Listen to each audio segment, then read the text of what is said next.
Hi friends, అందరికీ నమస్తే. Welcome to my channel Sangeetha Lasya vlogs. మీకైతే నేను ఈరోజు ఒక చిన్న మాటతో మంచి ఉపయోగంతో మీ ముందుకు వచ్చాను. ఏంటంటే ఇదిగోండి ఫ్రెండ్స్, చాలా మందికి తెలుసు ఏంటిది అనుకుంటున్నారా?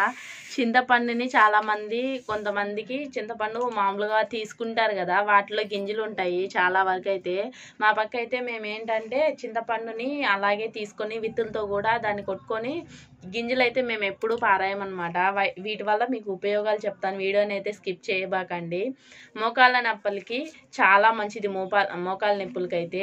ఇంకా హెయిర్ అనేది బ్లాక్గా రావడానికి, ఇంకా గట్టిగా ఉండడానికి చాలా బాగా పనికొస్తాయి వీటిని. ఇంకా మంగు మచ్చలు ఉంటాయి కదా ముఖం పైన, వాటికి కూడా చాలా బాగా యూజ్ అవుతాయి. కీళ్ళ నొప్పులకు కూడా చాలా మంచిది. ఎముకలు చాలా గట్టిపడతాయి అన్నమాట. ఎలా యూజ్ చేయాలనేది చెప్తాను.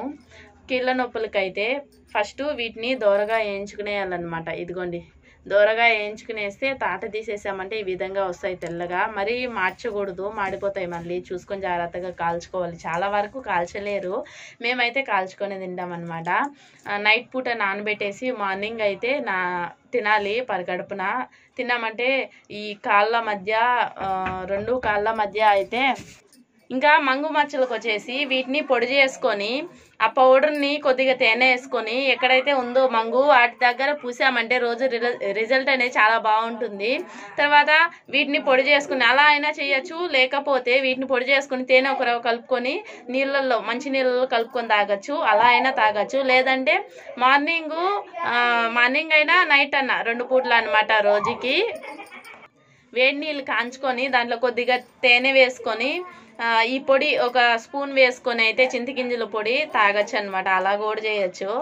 మేమైతే ఎలా చేస్తామంటే ఎప్పుడు చింతగింజలు ఎత్తిపెడేస్తాం, మనం ఎప్పుడు పారేమో. ఎత్తిపెడేసి వాటిని కాల్చుకొని మేము పొయ్యి వంటేస్తాం కాబట్టి కాల్చుకొని తింటామన్నమాట. నోరైతే మెరమెరా అంటుంది. నానబెట్టుకుని తినేంత ఓపిక లేదు. మేము స్కూల్కి వెళ్ళేటప్పుడు అయితే మాకు స్కూల్లో చెప్పారనమాట. బట్ ఇప్పుడు నాకు మళ్ళీ గుర్తుకొచ్చింది మీతో షేర్ చేసుకుందామని చెప్పేసి. అప్పుడైతే స్కూల్కి వెళ్ళేటప్పుడు ఏం చేసామంటే కాల్చుకొని వాటిని నానబెట్టేసి పరగడుపునే తినేవాళ్ళం అనమాట. చాలా రోజులు చేసాం అలాగే. ఇప్పుడైతే అట్లాగే కాల్చుకొని ఇదిగోండి దూరగా కాల్చుకోవాలి. కొద్దిసేపు మామూలుగా పొయ్యి లేనోళ్ళు కూడా బాండల్లో వేసేసి గ్యాస్ మీద కూడా కాల్చుకోవచ్చు.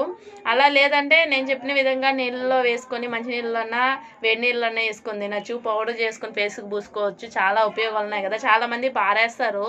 ఎందుకంటే పారేసేది ఇలా మన దగ్గర ఉన్న వాటిని మనం మంచిది అన్నప్పుడు తింటే మంచిదే కదా. చిన్నప్పుడు అయితే చాలా బాగా గుర్తున్నాయి. చింతగింజలు ఆట కూడా ఆడతాం అనమాట. చాలా బాగా చింతగింజలు వేసి, అంటే వీటిని ఏం చేస్తామంటే చింతగింజల్ని నూరేస్తాం అనమాట. నూరేసి ఒక సైడ్ నూరుతాం, ఒక సైడ్ బ్లాక్గా ఉంటుంది అనమాట. దాన్ని వేసి బ్లాక్గా ఉండేది 8 పాయింట్లు, వైట్గా ఉండేది 4 పాయింట్లు అలా వేసుకొని అలా ఆడుకునే వాళ్ళము.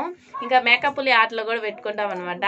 చాలా చిన్నప్పుడు జ్ఞాపకాలు అయితే చాలా గుర్తుకొస్తున్నాయి. కాబట్టి ఎప్పుడు పడేయకండి ఫ్రెండ్స్. నాకు తెలిసి ఒకసారి ట్రై చేయండి. మీరు యూజ్ అవుతుందంటే ఒక చిన్న లైక్ చేసి, కామెంట్ చేసి ఎవరికైనా షేర్ చేయండి.